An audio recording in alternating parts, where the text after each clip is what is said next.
వ్యక్తులు మన యొక్క దేశంపై అలాగే ధర్మంపై దాడులు చేస్తున్నారు. వాటిని మనం ఎప్పటికప్పుడు తిప్పుకొడుతూ వస్తున్నాం. ఈ క్రమంలోనే మత మార్పిడి ముఠాలు మన హిందువుల్ని మతం మార్చడం జరుగుతుంది. హిందూ సంఘాలు అందులో శివశక్తి ఒకటి ఈ యొక్క మత మార్పిడి ముఠాలను ఎదుర్కోవడం అలాగే ప్రశ్నించి గ్రామం నుంచి తరిమివేయడం జరుగుతుంది.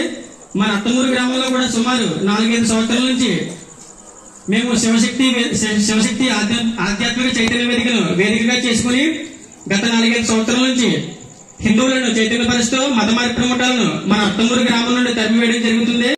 ఎక్కువ మంది చనిపోయింది క్రైస్తవులే, కానీ వాళ్ళు మన దగ్గరికి వచ్చి మీకు ఇందులో మారిపోతే ఇది తగ్గిపోతే అది తగ్గిపోద్ది అంటారు. నిజంగా పాస్టర్కి ఏదైనా వ్యాధి వస్తే మళ్ళీ హాస్పిటల్లో జాయిన్ అవుతారు ప్రార్థనలు కట్టా చేయి. సో వ్యాధులు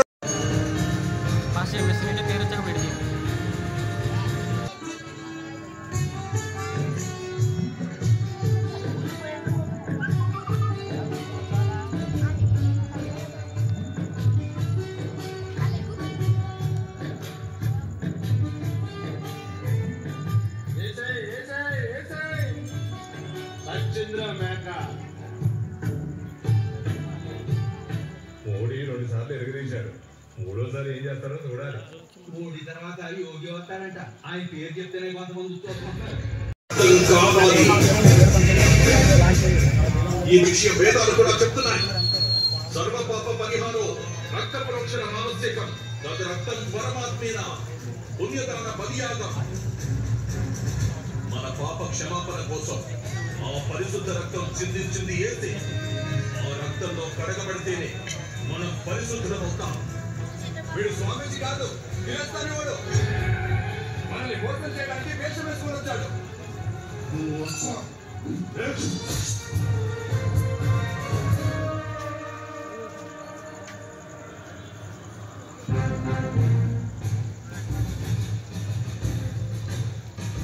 సరే, హిందూ స్వామీజీ వేషం వేసుకుని యేసు గురించి చెప్తే ఎలా రియాక్ట్ అవుతారో చూద్దామని కొన్ని గ్రామాలు తిరిగాను. వేదాలు కూడా యేసు గురించి చెప్తున్నాయని ప్రచారం చేస్తున్నాను. ఆ సమయంలో ఒక్కడొచ్చాడు. వాడి కళ్ళల్లో ఉన్న కసి చూస్తుంటే క్రైస్తవాన్ని మింగేయడానికి వచ్చిన కారణాలుగా కనిపించాడు.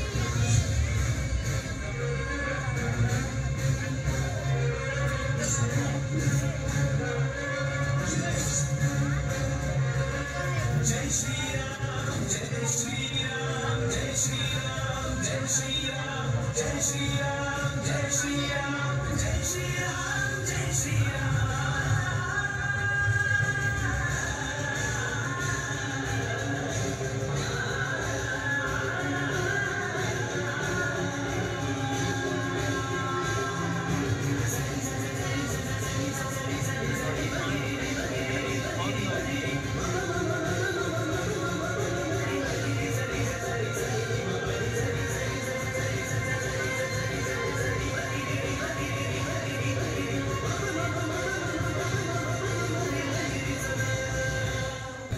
భారతాన్ని సవరించాలన్న ప్రయత్నం కాదు, ఆ ఆలోచన కూడా మర్చిపోండి.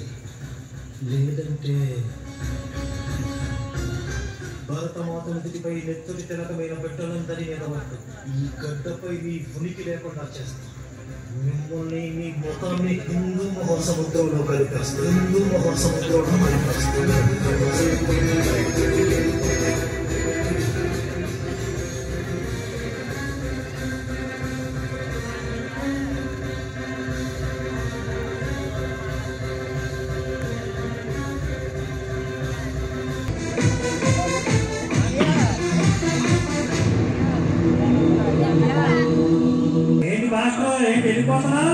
వెళ్తామండి, మా పనుండవా? అదేంటి పాస్టర్, మీ ఆత్మరక్షణ 30,000 రూపాయలు లేవుంటాయి అన్నట్టు సువార్త సేవార్త చెప్తా ఉంటున్నావు కదా. సువార్త చెప్పేటప్పుడు చెబుతామండి, ఎప్పుడు పడితే అప్పుడు కాదు. మాస్టర్ గారు ఏసు చెప్పిందేంటి, మీరు చేస్తారేంటి? ఏసు అందరికీ తన విషయంగా మార్చమన్నాడా లేదా? ఏసు మాట్లాడే గౌరవం లేదా మీకు? ఇప్పుడు నేను ఏం చేయాలి సార్? ఈ రోజు నాకు సువార్త చెప్పాలి, మీరు వినాలి. బాగా ఫిక్స్ అయినట్టున్నారు.